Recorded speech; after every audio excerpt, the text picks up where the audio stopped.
isang kabataan po sa akin, mas rewarding lang po para sa akin yung nagbibigay kayo kaysa po sa tumatanggap kayo. Kasi po yung iba po, may kapasidad po sila na makapagbigay sa iba. Tapos yung iba naman po, kahit walang-wala po sila, nakakapagbigay pa rin po sila. Kahit kung ano lang po yung meron sa kanila, binibigay pa rin po nila para po dun sa nangangailangan. So para sa akin po, mas rewarding lang po talaga yung nagbibigay kaysa sa tumatanggap. Mas may kakayahan po sila kumbaga sa buhay at mas may kakayahan po sila makapagbigay sa mga nangangailangan. At pagdating po sa sa tumatanggap po, bali sila po kasi yung kumbaga tinatawag na less fortunate po kumbaga. So sa tingin ko po, ayun nga po, mas mapalad po yung nagbibigay kaysa tumatanggap. The more na nagbibigay ka ng walang kapalit sa isang tao, tas bukal pa sa puso mo yung pagbibigay, parang ang sarap sa pakiramdam na nakakatulong ka nang hindi ka humihingi ng kapalit. Para sa akin po, mas mapalad po ang nagbibigay ka sa tumatanggap. Kasi po, sabi nga po na the more na nagbibigay ka po ng blessings, the more na mas magkakaroon ka po ng blessings. And naniniwala rin po ako na may mga bagay po tayo na pangangailangan po na iba. So para po mapunan po yung pangangailangan nila, kailangan po natin sila bigyan. And para po sa akin, mas mahalaga po yung nagbibigay kasi po, mas nakakagalak po yung ng puso pag nakikita niyo po yung tao na masaya. Mas mapalad kasi yung nagbibigay dahil may ganti yun eh. Kapag nagbibigay ka kasi ng bukal sa loob, may ibang kagalakan na ibinibigay o nararamdaman ng isang tao. Bilang kasing nag-aaral o ng mga salita ng Diyos, para sa amin, yung ganti na yon hindi maitutumbas ng kahit kanino eh.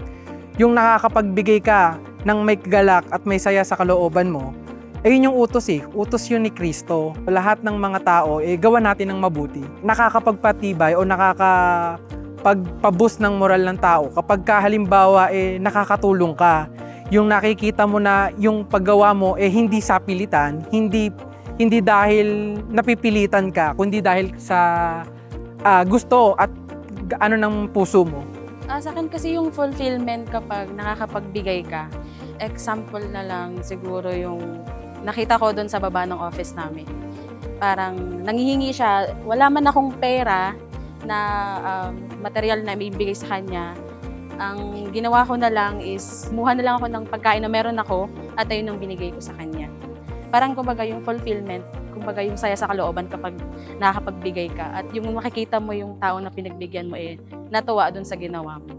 Parang kung sa akin din, pag ako binigyan, parang yung hopefulness na yung pag-asa mo na may mabubuting tao pa pala na makakaisip o makakaalala sa'yo. May kakayahan naman pong tumulong at habang tumutulong po, nakakataba po ng puso kung makikita po nating masaya at walang alinlangan po yung tinutulungan natin.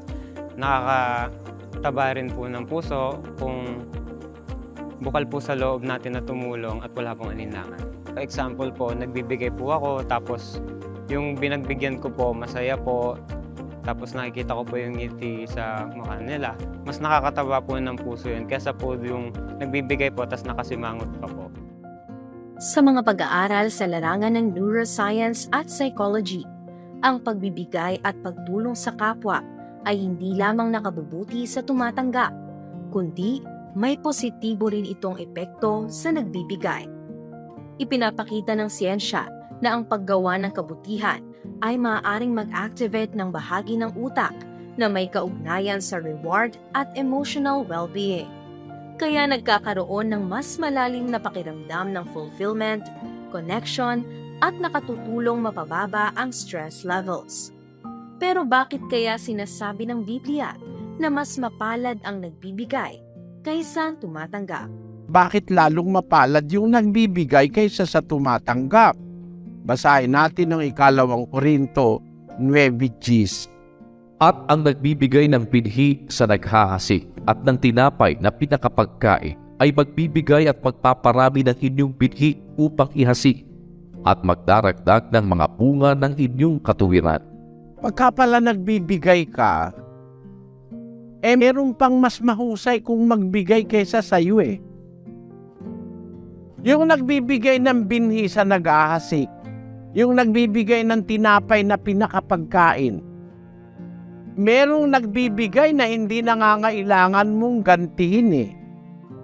At merong nagbibigay na hindi na uubusan ng ibibigay. Kahit lahat ng tao pwede niyang bigyan ng sufisyente. Hindi siya magkukulang. Yun ang Diyos. Pag ikaw ay natutong magbigay ng buong puso dahil sa pagsunod, ang pangako sa Biblia, ang nagbibigay ng binhi sa naghahasik at ng tinapay na pinakapagkain ay magbibigay at magpaparami ng inyong binhi upang ihasik at magdaragdag ng mga bunga ng inyong katwiran. Pagka pala nagbibigay ka, bibigyan ka rin.